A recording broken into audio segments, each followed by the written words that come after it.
ద్వంద్వ ప్రమాణాలు పాటించడంలో మన పొరుగున ఉన్న పాకిస్తాన్తో మరే దేశం సాటిరాదని చెప్పుకోవచ్చు. ఎందుకంటే కొన్ని దశాబ్దాల నుంచి పాకిస్తాన్లో ఉంటున్న ఆఫ్ఘన్ పౌరులను జూలై 11 అంటే శనివారం డెడ్ లైన్ విధించి బలవంతంగా దేశం నుంచి తరిమేస్తోంది. దేశవ్యాప్తంగా శనివారం నుంచి అక్రమంగా నివసిస్తున్న వారిని అరెస్ట్ చేస్తామని హెచ్చరించింది. మరి అదే పాకిస్తాన్ అమెరికా ఇరాన్ మధ్య శాంతి ఒప్పందం కుదర్చడానికి మధ్యవర్తి పాత్ర నిర్వహించింది. తనకు గాను గ్లోబల్ పీస్ ఛాంపియన్గా ప్రకటించుకుంది. మరి అదే తన పొరుగున ఉన్న సోదర ముస్లింలు మాత్రం మెడపెట్టి గెంటేయడాన్ని ద్వంద్వ ప్రమాణాలు కాక మరేమంటారు? ఇక తాజాగా పాక్ ఆఫ్ఘన్ సరిహద్దులో జరుగుతున్న బలవంతపు తరలింపు గురించి ఈ ప్రత్యేక కథనంలో మరింత సమాచారం తెలుసుకుందాం.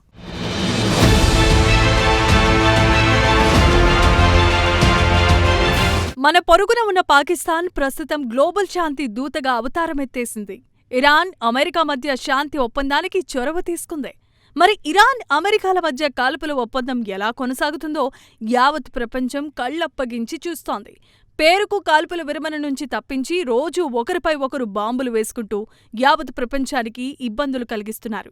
ఇక పాకిస్తాన్కు పొరుగునే ఉన్న ఆఫ్ఘనిస్తాన్లో 1979లో అంతర్యుద్ధం కారణంగా లక్షలాది మంది పాకిస్తాన్ పెద్ద మనసుతో తమ దేశంలోనికి అనుమతినిచ్చింది. సుమారు 48 సంవత్సరాల నుంచి ఇక్కడే ఉంటున్న వారిని అకస్మాత్తుగా దేశం నుంచి వెళ్లిపోవాల్సిందిగా జూలై 11 డెడ్ లైన్ విధించి బలవంతంగా తరలిస్తోంది. అయితే ఇలా వలస వచ్చిన వారిలో చాలామంది ఇక్కడే పుట్టి, ఇక్కడే పెళ్లిళ్లు చేసుకుని, ఇక్కడే పిల్లలు కని పెద్దవారయ్యారు. వారికి ఆఫ్ఘనిస్తాన్లో ఎవరూ లేరు.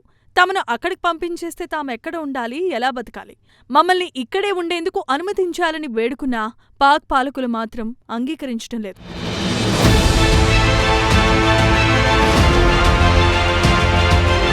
కాగా శనివారంతో డెడ్ లైన్ ముగియటంతో పాకిస్తాన్లో అధికారిక పత్రాలు లేని విదేశీ రెసిడెంట్స్ను దేశం నుంచి పంపిస్తామని పాక్ ప్రభుత్వం హెచ్చరించింది. ప్రస్తుతం Pak government illegal foreigners repatriation plan పేరుతో పాక్ ఇంటీరియర్ మినిస్ట్రీ దేశవ్యాప్తంగా సరైన పత్రాలు లేని వారిపై విరుచుకుపడింది. చెల్లుబాటు కాని వీసాలు వారిని అరెస్టు చేస్తోంది. అయితే ప్రభుత్వం మాత్రం తమ చర్యను సమర్థించుకుంటోంది. దేశంలో భద్రతాపరమైన కారణాలను చూపిస్తోంది. అదే కాదు, ఆర్థికంగా తాము చితికిపోతున్నామని, సరిహద్దుల నుంచి పెద్ద ఎత్తున మాదక ద్రవ్యాలు, ఆయుధాలు స్మగ్లింగ్ జరుగుతోందని పాక్ తన చర్యను సమర్థించుకుంటోంది. ఇక పాకిస్తాన్ విషయానికొస్తే ఎప్పటినుంచో గ్లోబల్ స్టౌజిజా సోదర ముస్లిం దేశాలన్నీ కలిసికట్టుగా ఐక్యంగా ఉండాలి అంటూ ముస్లిం దేశాలు తనకు తానుగా ఛాంపియన్గా నిరూపించుకోవాలనుకునేది. మరి అదే సోదర ముస్లిం దేశానికి చెందిన పౌరులను బలవంతంగా దేశం నుంచి తరలించడం విశేషం.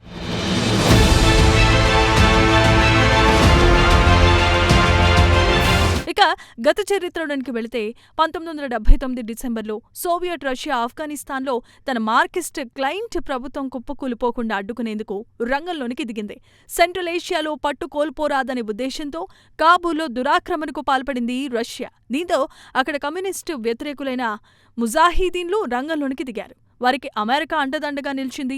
రష్యన్లను కాబూల్ నుంచి సాగనంపడానికి సుమారు 2 దశాబ్దాల కాలం పట్టింది. ఈ యుద్ధంలో ఒసామా బిన్ లాడెన్ లాంటి వారికి అమెరికా మద్దతు ప్రకటించింది. ఇక ఆఫ్ఘనిస్తాన్లో అనవసరంగా జోక్యం చేసుకుని రష్యా దివాలా తీసింది. అటు తర్వాత సోవియట్ రష్యా ముక్కలు చెక్కలైన విషయం తెలిసిందే. ఈ యుద్ధంలో రష్యా అప్పట్లోనే $20 బిలియన్ వరకు ఖర్చు చేసింది. అప్పట్లో ఒక బ్రెడ్ ముక్క కోసం రష్యాలో ప్రజలు గంటల తరబడి క్యూలైన్లో నిలబడాల్సొచ్చింది. ఆఫ్ఘనిస్తాన్లో అనవసరంగా జోక్యం చేసుకుని రష్యా దివాలా తీసింది. దీంతో పాటు సోవియట్ రష్యా కాలక్రమంలో 15 రిపబ్లిక్లు విడిపోయాయి. ప్రస్తుతం రష్యాకు ఉక్రెయిన్కు జరుగుతున్న యుద్ధం తెలిసిందే కదా. ఉక్రెయిన్ కూడా రష్యా నుంచి విడిపోయిన దేశమే మరి.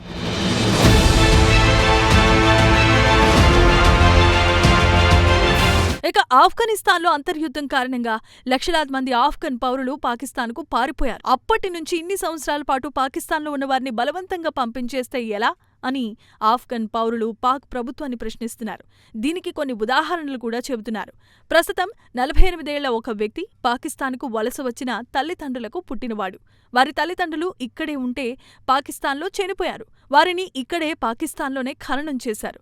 గత 5 దశాబ్దాల నుంచి తాను ఇక్కడే ఉంటే ఇస్లామాబాద్లో మట్టితో నిర్మించిన ఒక చిన్న ఇంట్లో బతుకుతున్నాడు. తన ఇంటికి ఎలక్ట్రిసిటీ సదుపాయం కూడా లేదు. మున్సిపాలిటీ ఇచ్చే సదుపాయాలు ఏమీ లేవు.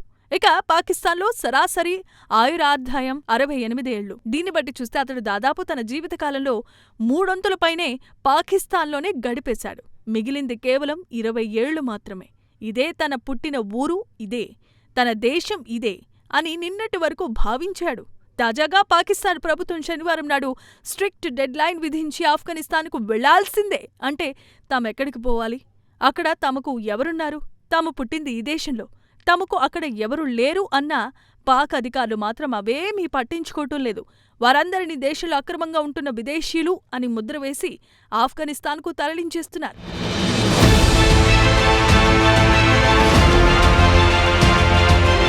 ఇదే పాకిస్తాన్ గతంలో కొన్ని దేశాలు సరిహద్దు నియంత్రణలను కఠినంగా అమలు చేసే వాటిని తీవ్రంగా విమర్శిస్తూ వచ్చింది. దీనికి ఉదాహరణగా చెప్పాలంటే మన ఇండియానే తీసుకోవచ్చు.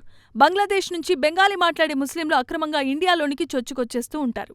ఇది ఇటీవలే తేట తెల్లమైంది కూడా. తాజాగా జరిగిన బంగ్లాదేశ్ ఎన్నికల్లో బంగ్లాదేశ్ నుంచి వచ్చిన అక్రమ వలసదారులు ఓటు హక్కు దక్కించుకుని ఓట్లు వేసిన విషయం తెలిసిందే. అయితే భారత ప్రభుత్వం బంగ్లాదేశ్ నుంచి అక్రమంగా వచ్చిన వారిని బలవంతంగా పంపిస్తే ఇదే పాకిస్తాన్ మానవ హక్కుల ఉల్లంఘన జరుగుతోందని, మైనారిటీ ముస్లిం హక్కులను కాలరాస్తోందని పెద్ద ఎత్తున ప్రచారాలే చేసింది. మరి ఇదే రోజు పాకిస్తాన్లో ఆఫ్ఘన్ పౌరుల పట్ల పాకిస్తాన్ వ్యవహరిస్తున్న తీరు ఎలా ఉందో తేలికగా ఊహించుకోవచ్చు. పాకిస్తాన్ తమ చర్యను సమర్థించుకోవటానికి జాతీయ భద్రతను, ఆర్థిక పరిరక్షణ అంటూ కొత్త భాష్యం చెబుతోంది.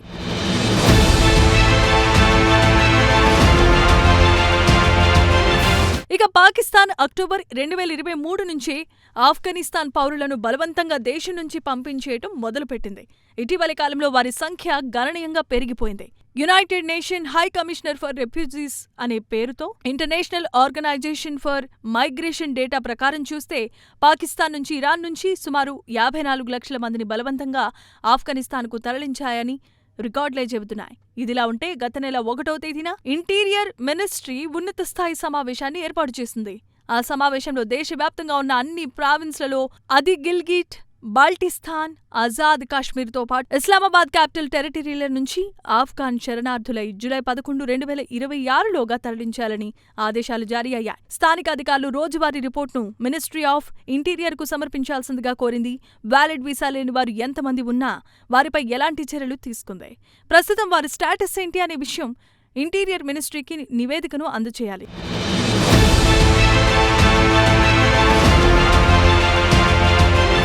యుఎన్హెచ్సిఆర్ ప్రతినిధుల సమాచారం ప్రకారం గత 4 నెలల నుంచి సుమారు 4 లక్షల కంటే ఎక్కువ మందిని ఆఫ్ఘనిస్తాన్ తరలించారని చెబుతున్నారు. ఈ లెక్కను చూస్తే రోజుకు సరాసరి 5,000 మందిని బలవంతంగా తరలిస్తున్నట్లుగా లెక్కలున్నాయి. సుమారు 8 లక్షల మంది ఆఫ్ఘన్ పౌరులు ప్రూఫ్ ఆఫ్ రిజిస్ట్రేషన్ లేదా POR కార్డ్స్ ఉన్నాయి. అలాగే 6 లక్షల మందికి ఆఫ్ఘన్ సిటిజన్ కార్డులు ఉన్నాయి.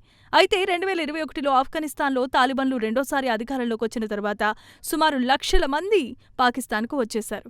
కాగా ఇంటర్నేషనల్ ఏజెన్సీలు పాక్ ప్రభుత్వాన్ని భద్రతా కారణాలు చూపించి అందరినీ బలవంతంగా పంపించొద్దంటూ కోరుతోంది. అయినా పాకిస్తాన్ మాత్రం తాలిబాన్లపై కోపంతో ఆఫ్ఘాన్ పౌరులను బలవంతంగా తరలిస్తోంది. ఇక ఆఫ్ఘాన్ విషయానికొస్తే ప్రపంచంలోనే అత్యధిక పేదరికంతో మగ్గిపోతున్న దేశం. లక్షలాది మంది వరదల్లా వచ్చిపడితే వారికి వసతులు ఎలా కల్పించాలని తలలు పట్టుకుంటున్నాయి. పాకిస్తాన్పై మండిపడుతున్నాయి.